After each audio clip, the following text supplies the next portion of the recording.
What's up, guys? Welcome back to the channel, and as you guys can see from the title and from the thumbnail, we are going to be working on an engine misfire on my 2006 Tundra. Now, before we get started, as we do on this channel, I want to go over our verse, which comes today from James 1:2-4, which says, "Count it all joy, my brothers, when you meet trials of various kinds. For you know that the testing of your faith produces steadfastness. And let steadfastness have its full effect, that you may be perfect and complete, lacking in nothing." So I guess you guys can kind of take a hint of where I'm going with that verse for today, but stay tuned to the end of the video if you want to see that message. But until now, let's go over this engine misfire. So pretty much what had happened was, I was on my way to work and I went to overtake somebody on the road, so I accelerated a bit harder than I normally do, and immediately after I got that check engine light as well as a shudder whenever I was putting the engine to work. So going up a hill or when I was sitting at a standstill, I could just feel the shudder of vibration in the whole truck. And pretty much I took out this tool that I keep in the truck. I got it from AutoZone about a year ago, this 3020 RS. I got it for like 40 bucks, and it showed me this code, the P0302, a cylinder 2 misfire, right? Which makes a lot of sense because this truck, this Tundra, has a V8 engine. So when one of my cylinders go bad, it's gonna put the engine out of balance when all the other pistons are firing. So it immediately makes sense. And when you have a cylinder misfire, three things can be going wrong: your ignition coil, your spark plug, or something with how the fuel is getting into the cylinder. So we hope it's the simplest fix of them all, the ignition coil. So that's what we're going to test first. If not, we'll keep going on from there. So to test this, what we're going to do is, first, we know that that 302 means the second cylinder on the passenger side of the truck. So we're going to go ahead and loosen that 10 millimeter bolt, which we got in our hand. We're going to loosen that up, start the engine, and then pull it out. We should not hear any clicking to confirm that there was no difference between the engine firing in that cylinder or not. So let's go ahead and loosen that up and we'll test it out. All right, so the bolt is loose. Let's go ahead and start the truck again. Here we come back.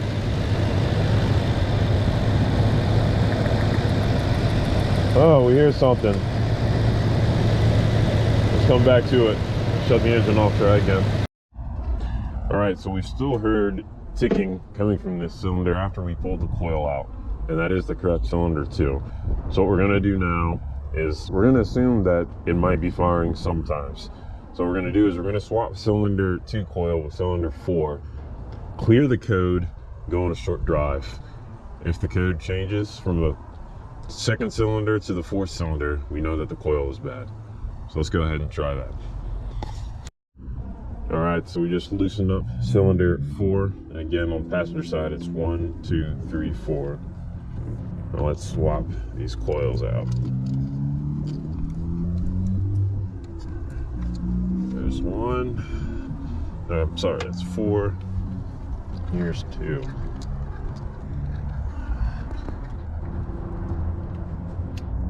This is already much harder to get out. We are only supposed to disconnect the coil, not also swap the wiring harness part as well. So go ahead and get these coils off their wiring harness. So this is cylinder 2.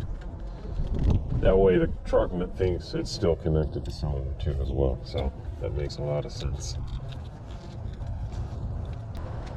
If you have any safety precautions y'all do for these, let me know. I'd appreciate them. I know the basic electronic and stuff, but if there's anything else, I'd appreciate it. All right, so we got the coil swap between cylinder 2 and 4, and we got our tool here. We're gonna just erase these codes real quick.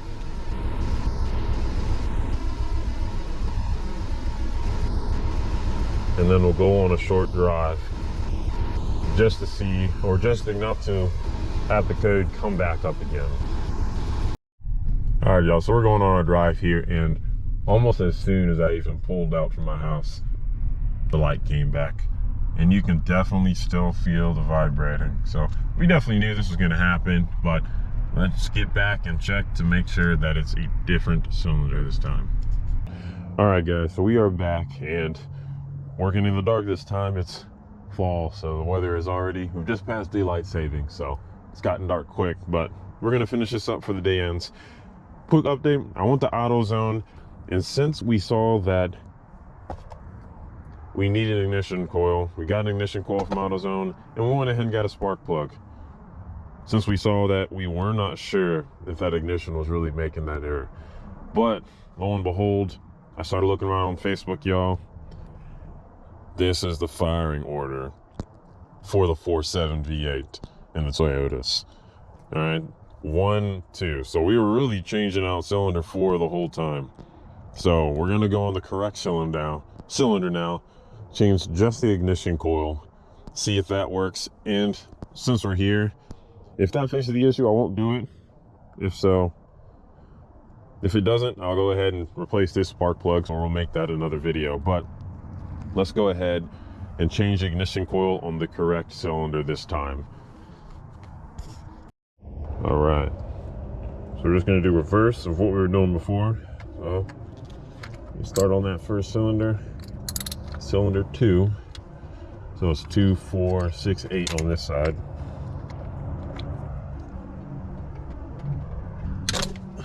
Ooh.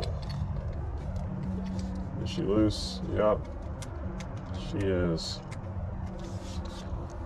Shout out to Facebook, man. ChatGPT led me wrong this time.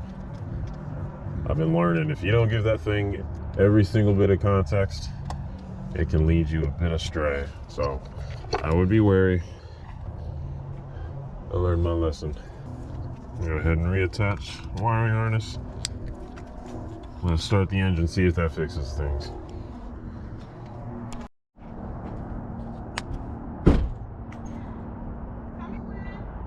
You're good.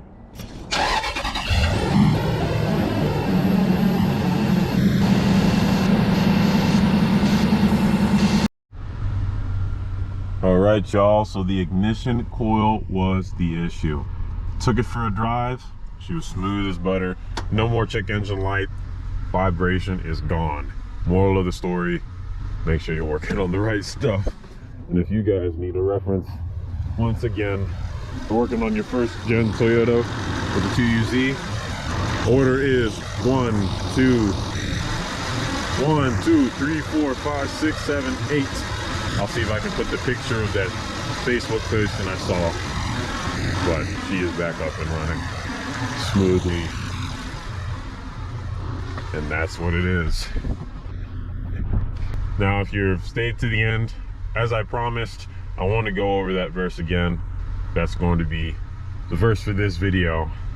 And that was James 1, 2-4, which says, "Count it all joy, my brothers, when you meet trials of various kinds. For you know that the testing of your faith produces steadfastness. And let that steadfastness have its full effect, that you may be perfect and complete, lacking in nothing." And you guys might have guessed it, but I say this because there are a lot of things that can come up in our lives.